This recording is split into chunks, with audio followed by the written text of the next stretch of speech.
Hello dear students, स्वागत है आप सभी का मेरे चैनल सीक्यूब साइंस जोन के ऊपर।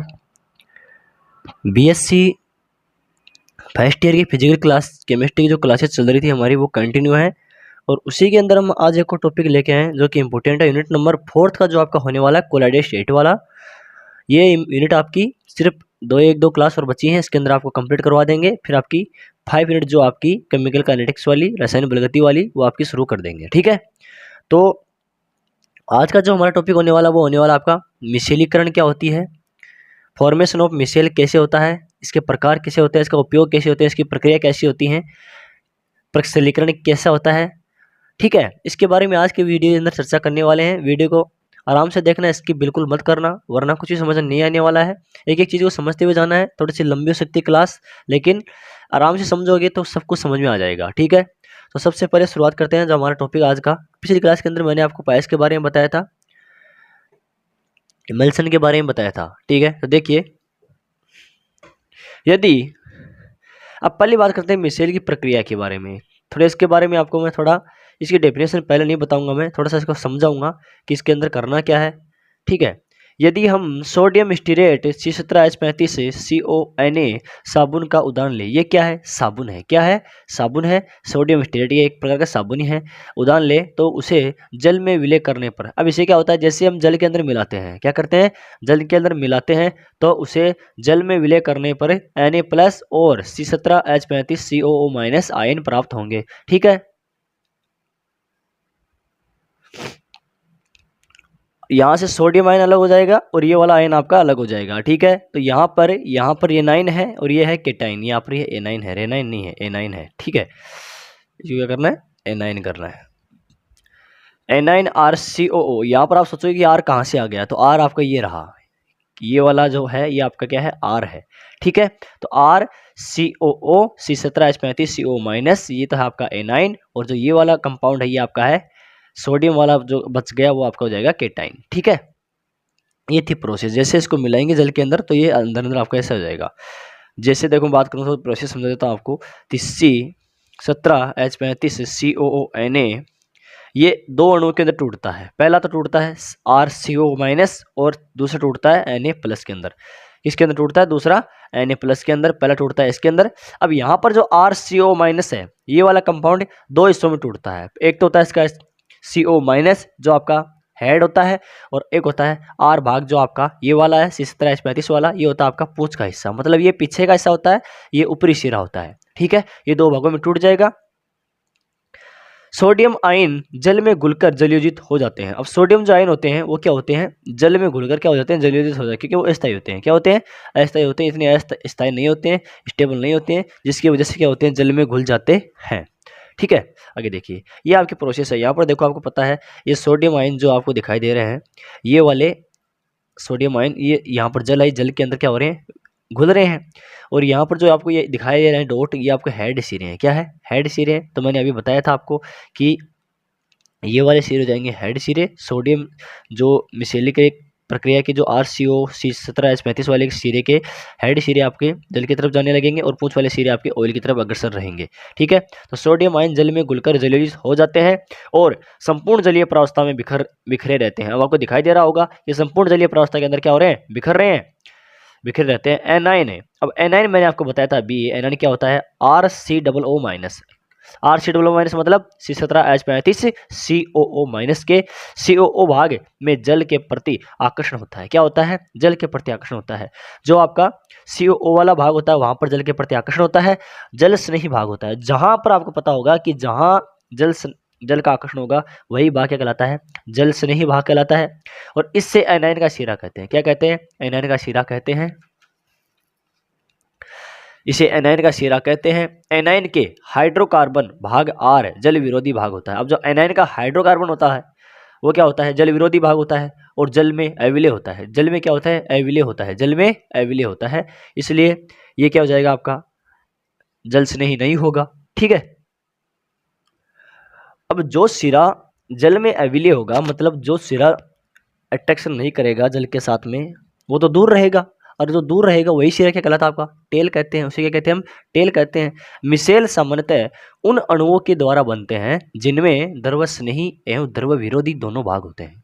ठीक है। अब आपको पता है जब एक चीज़ के अंदर केवल एक क्वालिटी उपलब्ध हो तो इतना इतना अच्छा रिजल्ट नहीं दे पाती है, लेकिन उसके अंदर अगर आप नेगेटिव और पॉजिटिव दोनों चीज़ें अप्लाई करोगे तो वह अच्छा रिजल्ट देने की कोशिश कर सकता है। ठीक है, यही ऐसी प्रक्रिया क्या होती है, मिश्रीकरण की होती है।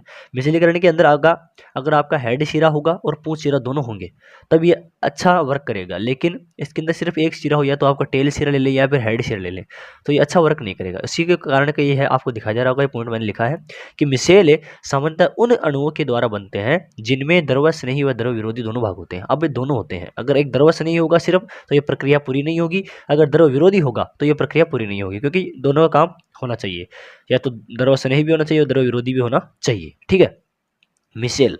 अब मिसेल की होता क्या है उसकी देखेंगे, थोड़ा सा मिसेल के बारे में समझाता हूं मैं। अब देखिए, मिसेल एक संगुणित कोलाइड होता है। मिसेल क्या होता है, एक संगुणित कोलाइड होता है। कुछ ऐसे पदार्थ होते हैं जिनमें अनेक कण एक निश्चित सांद्रण से ज्यादा सांद्रण होने पर आपस में जुड़कर बड़े कोलाइड कण का मिसेल बनाते हैं। बड़े कोलाइड कण या मिसेल बनाते हैं। जैसे आपको समझा देता हूं मैं, देखिए ये रहा, ये आपकी मिसेल निर्माण है, ये रही।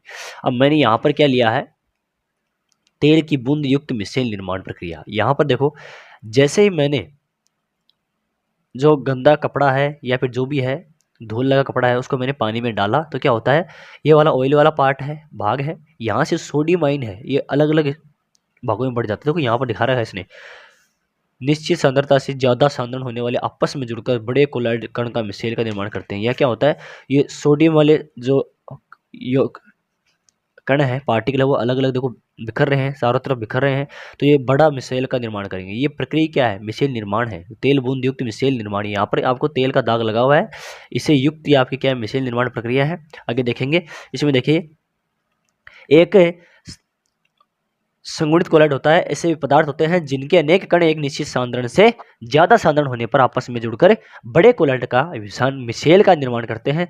जैसे आपको बात करता हूं मैं, सोडियम स्टेट क्या होता है, सोडियम स्टेट होता है साबुन। क्या होता है, साबुन होता है। ठीक है, इसी के बारे में मैंने बात की है। इसके अंदर मिसेल प्रक्रिया के अंदर आपका सोडियम स्टेट का यूज करेंगे, साबुन का यूज करेंगे। अब साबुन प्रक्षालन प्रक्रिया।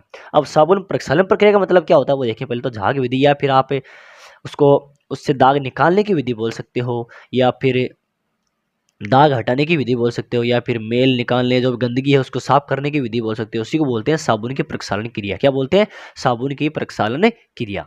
अब साबुन की प्रक्षालन क्रिया क्या होती है उसको समझेंगे। साबुन की प्रक्षालन क्रिया की बात मैं अगर करूं तो देखना, इसमें पॉइंट थोड़े ज़्यादा हैं लेकिन अच्छे से लिखना है।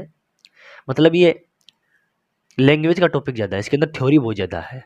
इस टॉपिक के अंदर थ्योरी है और फिजिकल केमिस्ट्री के अंदर थ्योरी है, और थ्योरी इतनी हार्ड भी नहीं है, इजी है, आसान से है, समझोगे तो आराम से समझ में आ जाएगा। इसको अच्छे से नोट्स बना लेना, इनके पेन कॉपी साथ में रखना है, इसकी बिल्कुल मत करना, बिल्कुल समझ में नहीं आएगा। ठीक है, देखिए सामान्यतः धूल के कण चिकनाई या ग्रीस के द्वारा वस्त्र पे चिपक जाते हैं। अब आपको कुछ नहीं करना, जो प्रोसेस है कपड़े वाली गंदगी वाली उसके बारे में बात करनी है, सिर्फ लिखना जो भी डिटेल है पूरी। कपड़े पर चिपके रहते हैं। जब गंदे वस्तु को साबुन के जलीय विलयन में भिगोया जाता है, अब सिंपल सा यही करते हैं आप, तब साबुन के अणु गंदगी युक्त तेल एक दूसरे के संपर्क में आते हैं। अब साबुन के अणु और जो गंदगी युक्त तेल है वो क्या होते हैं, एक दूसरे के संपर्क में आते हैं।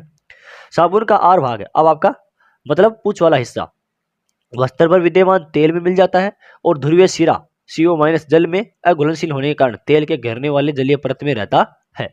जो चारों तरफ आपकी सोडियम वाला कंपाउंड मैंने बताया था उसके चारों तरफ परत में रह जाता है। यहाँ पर मैंने आपको बताया कि सोडियम यहाँ पर आपको देखो चारों तरफ बिखरा हुआ था, ये रहा, देखो ये रहा, ये बिखरा हुआ है, देखो ये चारों तरफ चला गया ना। अब मैंने बताया था CO तो है आपका सिर, और आर वाला भाग है पूंछ का हिस्सा। ठीक है,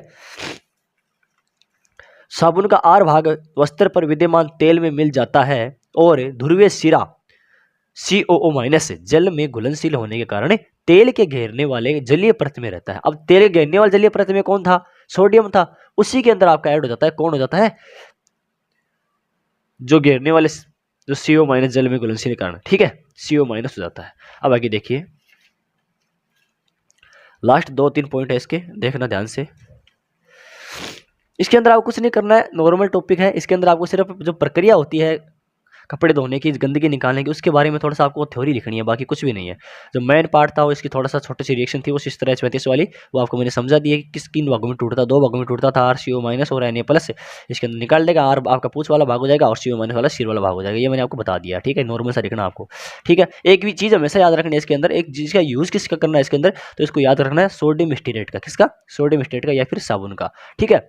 वस्त्रों को जब रगड़ा जाता है तब तेल छोटी छोटी बूंदों के रूप में वितरित हो जाता है। कैसे हो जाता है? छोटी छोटी बूंदों के रूप में वितरित हो जाता है तथा प्रत्येक बूंद ऋणांशित आयनों से गिर जाती है।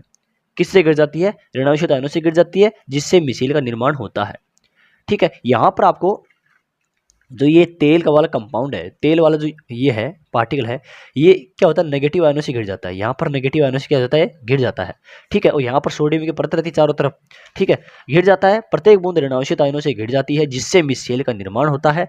समान आवेश होने के कारण, समान आवेश होने के कारण मिसेल परस्पर मिल नहीं पाते। अब आपको पता है समान आवेश होगा, सोडियम वाले पर भी अलग होगा, उस पर भी अलग होगा, दोनों प्रक्रिया अलग अलग जा रही हैं, सारे दूर जा रहे हैं एक दूसरे से।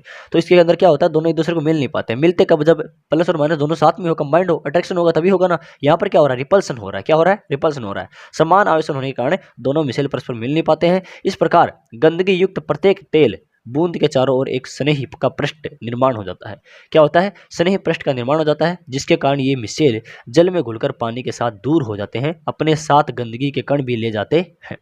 अब ये क्या होता है, जैसे ये दोनों अलग अलग चार्ज के नहीं होते हैं तो क्या होता है, उसकी वजह से ये अपना ग्रुप बना लेते हैं। अपना ग्रुप बनाते हैं तो क्या होता है, ज़्यादा देर तक नहीं टिक पाते उसके अंदर, और ये ग्रुप जो है वो पानी के बहाव के साथ में क्या हो जाता है, बाहर निकल जाता है। और इस गंदगी को, जो तेल है वो तेल उस गंदगी को भी बाहर ले जाता है साथ में, और इसी की वजह से जो गंदगी है वो कपड़े से बाहर निकल जाती है और कपड़ा एकदम साफ हो जाता है। और इसी प्रक्रिया क्या कहते हैं, मिसेल कहते हैं और मिसेलीकरण कहते हैं। तो समझ में आ गया होगा कि मिसेली के प्रकरण क्या है, प्रक्रिया क्या है, कैसे हमने की है, कैसे इसका फॉर्मेशन होता है, किस प्रकार से इसमें रिएक्शन काम करते हैं, किस प्रकार के पार्टिकल काम करते हैं, ठीक है। तो आई होप समझ में आ गया होगा। टॉपिक इंपॉर्टेंट था एग्जाम की दृष्टि से, अच्छा है, कवर कर लोगे आप। लैंग्वेज है थोड़ी, याद कर लोगे, आराम से हो जाएगा। नॉर्मल भाषा में जो यूज़ करते हैं उसी के ऊपर लिखनी बेसिस है। सिर्फ आपको नॉर्मल जो काम करना है इसके अंदर वो आपका फॉर्मूला है 17H35CONA। इसको आपको तोड़ना है 2 पार्ट के अंदर। ये आपको इंपॉर्टेंट है, याद रखना है। RCO माइनस और Na+। यहाँ पर आपका RCO माइनस आपका 2 सिरों में टूटेगा, जहाँ पर एक सिर वाला हिस्सा, एक हो जाएगा पूंछ वाला हिस्सा। ये इंपॉर्टेंट है, ये याद रखना है। दूसरा इंपॉर्टेंट है इसके अंदर आपका स्टीरियडाइन, क्या, सोडियम स्टीरेट, मतलब जिसका हम यूज़ कर रहे हैं उसको याद करना है। बस ये पूरी आपकी मिसेल प्रक्रिया है। आई होप वीडियो कैसा लगा कमेंट करके जरूर बताना। ये थी मिसेलीकरण की प्रक्रिया। चैनल को सब्सक्राइब कर लेना, लाइक जरूर करना। Thank you.